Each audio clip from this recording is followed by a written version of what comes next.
Hello everyone, and welcome to Torch and Key Divine Messages. I'm Morgan, your Divine Messenger, and today we're going to talk about part 3 of the intention setting series, which is all about how to figure out what you want. Now, I've already done part 1 and part 2. Part 1 was all about what actually is behind your intention rather than just the intention. There's a lot that goes into it. And the second one is about how to use your words and energy in alignment with each other in order to make your manifestation become more successful.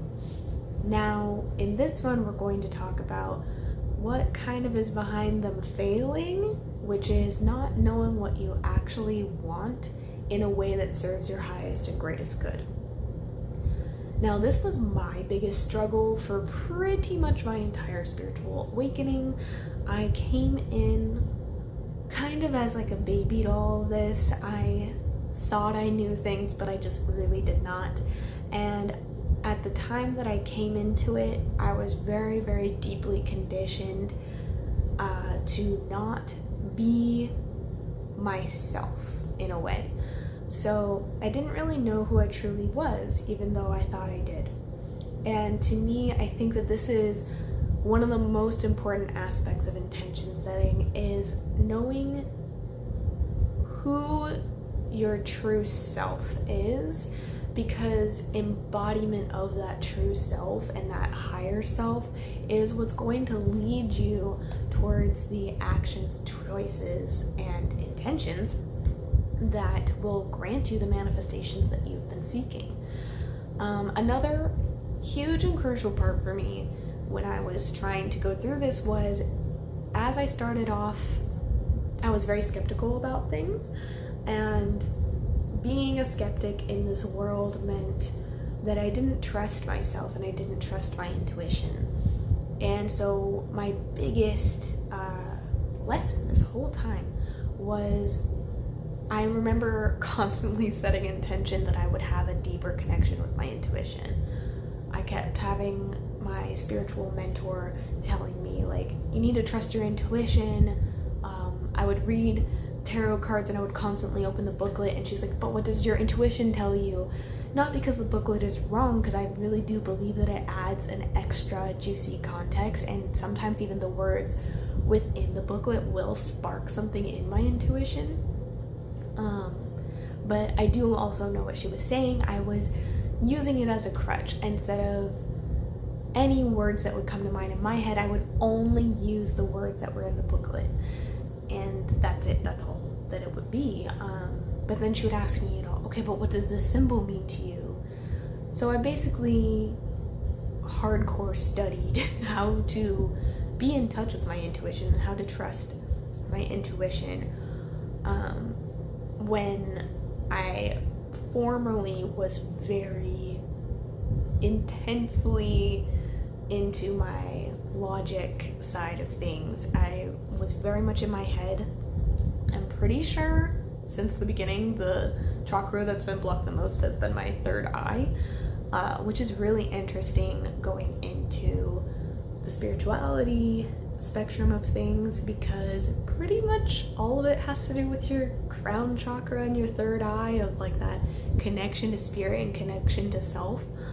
But I was very disconnected from self. My crown chakra was fine. I could definitely, which is crazy, like I could hear my guides better than I could hear myself. I could hear invisible beings outside of myself better than I could hear myself.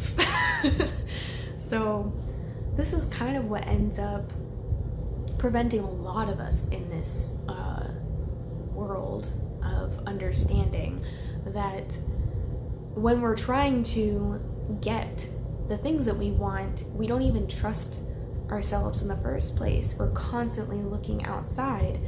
And this can be from conditioning, this can be from society. It does help to find the source of why you believe that you shouldn't trust yourself. For me, there was just a lot, honestly. I feel like I find something new every day because this is an ongoing struggle. It does get better, it really does. I'm very in tune with my intuition now. It's far easier to understand what is my intuition and what is my wishful thinking. But there are still certain areas, of course, where I'm afraid that my bias is coming through. And that's kind of where it's okay to look outside, to get a reading from somebody, to affirm what you already knew. After a while, if you do that too often, your guides will get mad at you and purposely make it more and more difficult for you to get any clarity. But as I know from personal experience.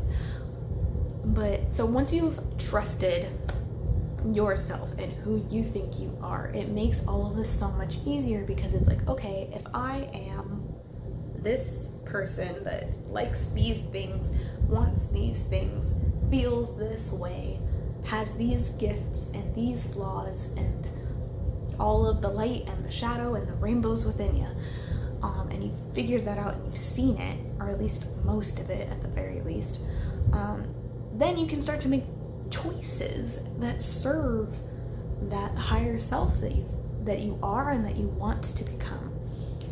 And so all of my life I've always been very creative. I've always loved self-expression, whether it's through fashion, through design, through music. I was in a rock band a lot of times in high school, like several different ones. There was just, I just always needed to create.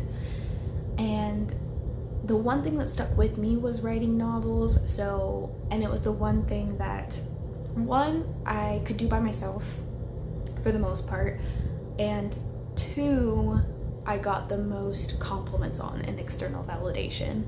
So I kept thinking, okay, well, this must be my path because everyone keeps telling me it is. I know it is. Granted, as much as they would compliment me on it, they would also then dissuade me from doing it as a career path, because they were like, well, there's no guarantee that you'll become financially successful. And I'm like, well, you keep telling me this is the only thing I'm good at, and then you're telling me that if I go after the one thing I'm good at, I'm going to fail. So that's fun. Which had me stuck in retail for 9 years trying to make a living while I pursued this writing. And so all of these outside factors were making me think, one, this was the only thing I could do, and two, that it was the one thing I wanted to do. I was almost sometimes doing it just to prove something, like I didn't want to give up, because it felt like I was then giving up on myself and giving up on all the work that I put in to trying to be a writer. I have completed 4 novels. Yeah, 4. And I'm sure there's other people out there that have done 10 or 12, and there's other people who have never written one. But I had dedicated my life and soul and heart and brain and blood and sweat and tears to the idea of trying to become a novelist. Then in walks witchcraft, and it's like, that is one small piece of the puzzle and probably won't happen for several years hence, so we just want you to let go of that. And I was like, what? Who? Where? Me? No. And once I finally, it took a long time to let go, so I'm not saying it's going to be easy to change your mind on the things that you want, but the sooner you can, the sooner you will find the thing that actually truly brings you the satisfaction that you're seeking. For instance, what I did was, I was already kind of getting burnt out and needing a break from writing, but I wasn't sure if it was going to be permanent, because like I said, I had a lot of my ego involved in this. I had a lot of pride and hard work, and I didn't want to give up. I didn't want to look like a quitter. I didn't want to look like everybody was right about me. And so it was really hard to let go of. But then I finally decided to start to trust my guides, which was the first step in eventually trusting myself, by the way. Was at least trusting in some invisible being outside of myself before trusting the invisible being inside of myself. And So I started finally trusting that my guides existed and that they were helping me and that they were trying to serve my highest and greatest good because of previous experiences, which I discuss in my story time videos. Sorry, I'm a little dry-throated.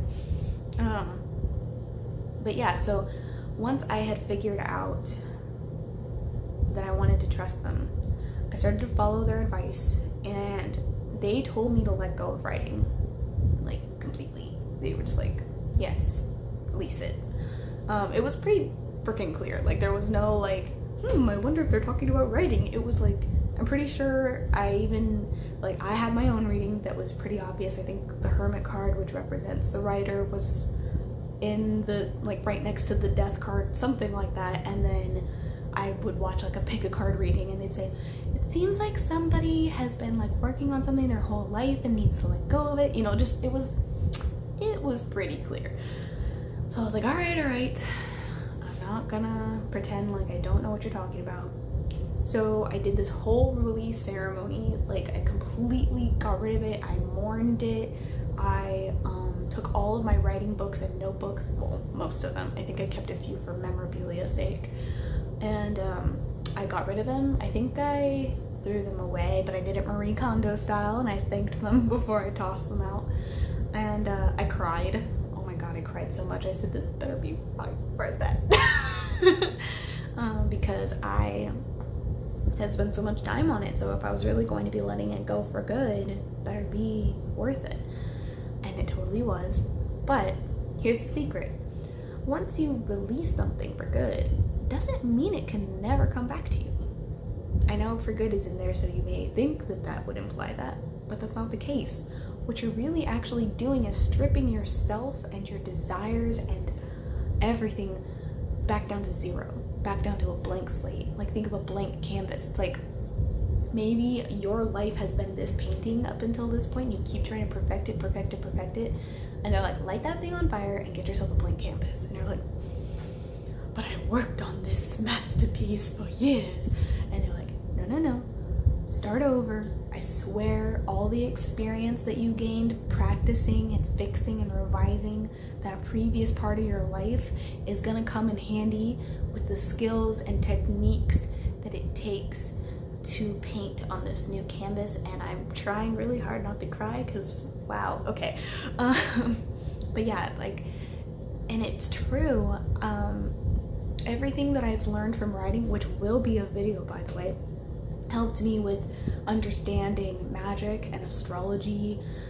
It gave me a lot of skill sets in social media because I used that to figure out the industry of writing. The many years I was in retail suffering taught me so much as a person and as a soul. And if I had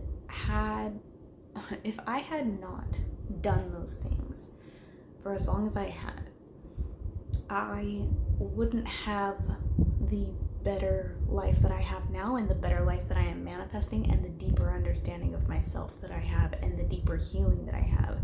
I literally have cured most of my social anxiety. I have literally cured like my body. I used to have a struggle with eating because I have celiac, so I had a bunch of issues with that, but I've finally been able to like gain healthy weight, which I know is not everyone's issue, but it's always been mine.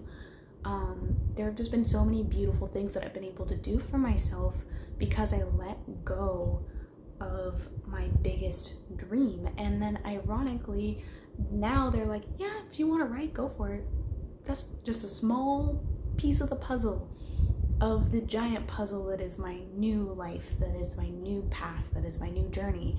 And that's what it could be for you if you're just willing to trust your intuition and start from scratch and look at the why behind what you think you want and who you think you are.